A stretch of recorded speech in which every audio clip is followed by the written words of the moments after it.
দর্শক, এই মুহূর্তে আমি আছি কুমিল্লা ঢাকা চট্টগ্রাম মহাসড়কের কুমিল্লা পদুয়ার বাজার রেল কোচিংয়ের একটু উত্তরে কচুয়া বাজারে, যেখানে ঘটনাটি ঘটেছে। এখানে চট্টগ্রামগামী একটি ট্রেন চাঁপাইনবাবগঞ্জ থেকে ছেড়ে আসা মামুন পরিবহনের একটি বাসকে ধাক্কা দিলে ঘটনাস্থলে ধুমড়ে মুছে যায়। এই সময় বাসের 12 জন যাত্রী নিহত হয়। 12 জন যাত্রীর মধ্যে 7 জন ছিল পুরুষ, 2 জন মহিলা এবং 3 জন ছিল শিশু। তার মধ্যে আহত হয় প্রায় 20 জন। 4 জনের অবস্থা গুরুতর অবস্থায়, তাদেরকে কুমিল্লা মেডিকেল কলেজ হাসপাতালে ভর্তি করা হয়েছে। বাকিদেরকে প্রাথমিক চিকিৎসা দিয়ে ছেড়ে দিয়েছে। এছাড়া সকাল 7টার দিকে সকাল 7টায় কুমিল্লা জেলা প্রশাসক মো রেজা হাসান এই ঘটনাস্থলে এসেছেন এবং তিনি ঘটনা পরিদর্শন করেছেন। এর মধ্যে 3টি তদন্ত কমিটি গঠন করা হয়েছে, 2টি রেলওয়ে থেকে, একটি জেলা প্রশাসনের থেকে। আমরা ঘটনা সম্পর্কে যদি একটু জানবো, 2-1 থেকে একটু ঘটনা সম্পর্কে জানতে চাই যারা এখানে উপস্থিত ছিলেন। ভাই, আপনি কি? আসসালামু আলাইকুম। আমি রাত্রে 3টা বাজে ট্রেনে ছিলাম, তো হঠাৎ করে ট্রেনের মাঝে একটা ঝাঁকুনি লেগে, তো আমরা ভাবলাম ট্রেনের হয়তো কোনো ইঞ্জিনের সমস্যা হয়েছে, হয়তো এরকম কোনো কিছু। তো আমরা ট্রেনের ভিতরে সবাই আতঙ্কিত হয়ে গেছিলাম। তো হঠাৎ করে ট্রেনটা আবার স্লো করেছে, আমরা স্লো করার পরে যখন ট্রেন থেকে নামছি তখন দেখি যে বাসটা ট্রেনের সামনে।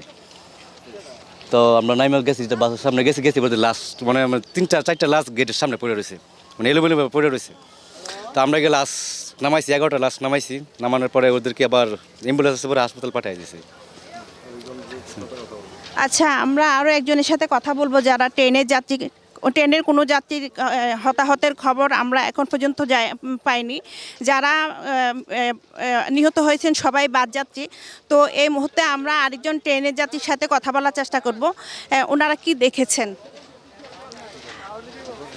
আচ্ছা, আপনি তো ট্রেনে ছিলেন, জি, কি দেখেছেন?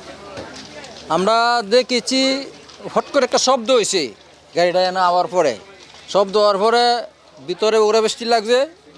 মহিলারা লোক কী হইলো হালা পরে এনে থামছে, পরে ছায়া দেই বাসে গাড়ির সামনে বাস, এটুকুই দেখছি। এরপরে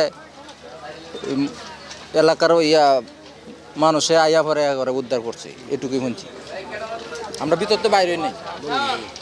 এই ঘটনাটি ছিল রাতের 2:50 ঘটনা। এখন বাজে বেলা প্রায় 10টা। এখন পর্যন্ত উদ্ধার কাজ চলছে।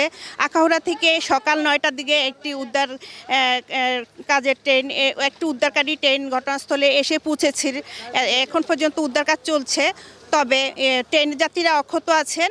যারা নিহত আহত হয়েছেন সবাই বাসযাত্রী। এর মধ্যে যারা গেটম্যান, তাদের অবহেলার কারণে এই ঘটনাটি ঘটেছে বলে প্রাথমিকভাবে ধারণা করা হচ্ছে। তবে এই 2 জন গেটম্যান যারা ছিলেন তাদেরকে সামরিকভাবে বরখাস্ত করা হয়েছে। এ ছিল আমার কাছে সর্বশেষ। Dilruba Sharbi, One News, Comilla.